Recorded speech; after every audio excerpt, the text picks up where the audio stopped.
confiança em alta. Flamengo campeão! Um dia após o outro, um ano depois do outro, que só o esporte proporciona.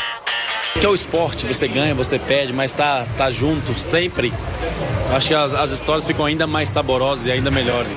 Se o experiente e consagrado elenco do Flamengo buscava a taça que escapou ano passado para o Atlético Paranaense, era uma oportunidade que não aparecia havia 17 anos, de um título inédito para o clube. Motivação suficiente para esquecer do favoritismo do adversário e criar as melhores chances no início da partida, mesmo com o Flamengo que chegava a ter 70% de posse de bola. São raras as finais em que as equipes conseguem uma supremacia sobre o adversário. Eu acho que o jogo estava bem difícil para as duas equipes. Num daqueles momentos que definem os rumos de uma partida, Pedro Henrique derruba Ayrton Lucas, substituto de Felipe Luiz, que saiu machucado. Falta! Expulso! Aos 43, o Furacão vai ficando com 10 homens em campo, expulso o zagueiro Pedro Henrique. Surgem os espaços na defesa atleticana, aproveitados na ótima trama de Everton Ribeiro, Rodinei e Everton outra vez, servindo o predestinado artilheiro das decisões. Gabigol! Gol! Do Flamengo! Gabigol é o pai da criança! O quarto gol de Gabriel em finais de Libertadores. E assim como os dois de 2019, esse valeria o título. Gabigol! É raça, amor e paixão! Histórico, é uma coisa maravilhosa que eu estou vivendo, mas tenho 26 anos ainda, então espero aumentar esses números e ano que vem ser campeão de novo. No segundo tempo, em passe de Arrascaeta, Gabi quase aumentou. Explodiu no goleiro Bento, cortando pelo Furacão. A equipe criou algumas chances, levou perigo, mas também sofreu, especialmente nos minutos finais. Com o Atlético buscando um empate heróico que forçaria a prorrogação. Infelizmente não veio, mas tenho certeza que a gente sai fortalecido, sai um grupo mais forte para querer voltar ano que vem nos próximos anos também. Mais uma final com fortes emoções, mas a gente já está acostumado, fizemos um jogo muito seguro, poderíamos ter matado o jogo ali para ter uma tranquilidade a mais, mas como não foge do Flamengo, né? Essa emoção, fomos até o final. Até o apito final. Termina o jogo! O Mengão é tricampeão da Libertadores da América!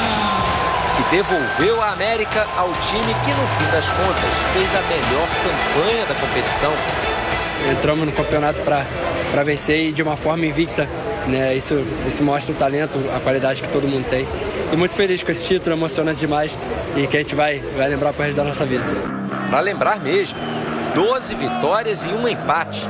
Pedro artilheiro com 12 gols e melhor jogador do torneio. Números que ficam marcados entre sentimentos de emoção e gratidão por estar presenciando um momento mágico de uma geração que já fez e continua a fazer história. E assim se encerra a saga da final em Guayaquil. É hora de voltar levando para casa aquela memória feliz, lembranças boas, mas tem também quem passou muita dificuldade para chegar aqui e para pegar o voo de volta. Bom, para todos esses rubro-negros, no entanto, é sempre bom lembrar, a viagem não acaba aqui. Temos que seguir dessa forma, conquistando o título para que o Flamengo seja cada vez mais vencedor. O Mundial vem aí.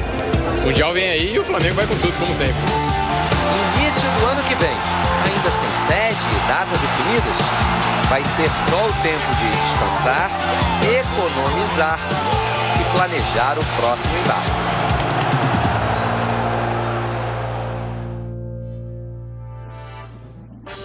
Depois do título, o técnico Dorival Júnior lembrou como o ano do Flamengo mudou a partir da chegada dele. O clube estava numa situação um pouquinho complicada esse ano. Muitos já diziam que o ano do Flamengo estava totalmente perdido.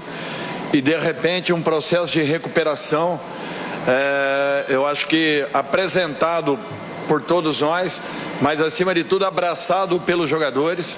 Eu acho que novamente colocamos o clube numa condição em que talvez poucos acreditassem esse ano, e isso é fruto do trabalho e da dedicação de muita gente lá dentro.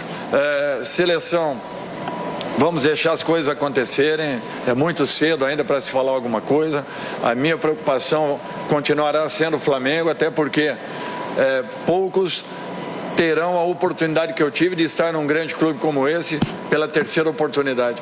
Eu só tenho que agradecer e reconhecer a confiança das pessoas que depositaram em mim a condição de um trabalho tão importante à frente de um dos maiores clubes do futebol mundial.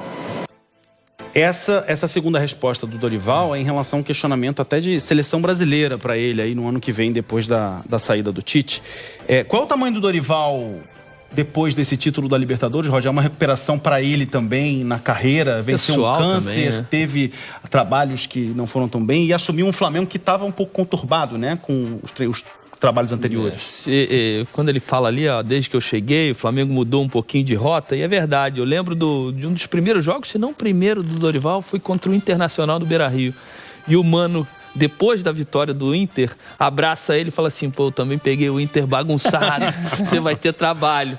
E ele teve trabalho para poder harmonizar o clima que tinha no Ninho do Urubu, para poder voltar os jogadores dentro das suas posições originais e fazer com que o Flamengo voltasse a jogar bem com os craques que ali estavam, né? Sim. E o Flamengo não estava jogando bem. Então isso tudo passa pela conta do Dorival.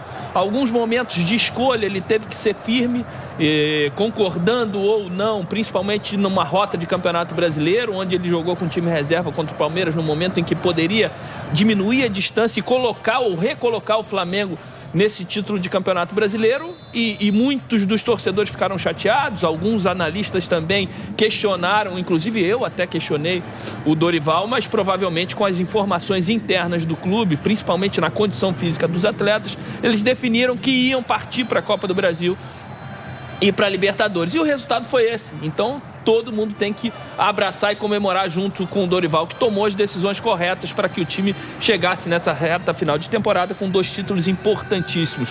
Acho que é um cara de um conhecimento incrível, impecável, de uma conduta impecável.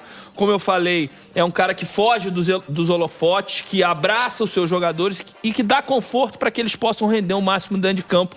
O título também está muito na conta do Dorival. E acaba indo para outro patamar, né? Como treinador do Dorival com esse título. Por isso a pergunta de seleção, né? Sim. Quando se ganha um título dessa importância, com uma camisa tão pesada como a do Flamengo, passam-se a perguntar sobre isso, mas eu acho que é outro assunto um pouquinho mais na frente. Mas na frente, né? A gente vai certamente falar sobre isso. Vamos falar um pouco sobre o Mundial, porque é um assunto também que o torcedor já quer saber, já quer falar sobre isso. O título da Libertadores coloca o Flamengo mais uma vez no Mundial de Clubes, vai disputar, tudo indica, o torneio vai ser no final de fevereiro. Os Estados Unidos liberam a briga para sediar. A gente ainda não tem a sede definida, né? São 5 times já confirmados, inclusive o todo-poderoso Real Madrid. E teve festa no vestiário ontem, tu viu nas redes sociais? O Marcos Braz Real Madrid pode... O mais engraçado era o Davi Luiz falando assim: calma. O pessoal puxando o Real Madrid pode esperar que a hora vai chegar. Um pouco mais de pé no chão, né? Tipo, pra gente encerrar bem curtinho, o Roger, dá pro Flamengo?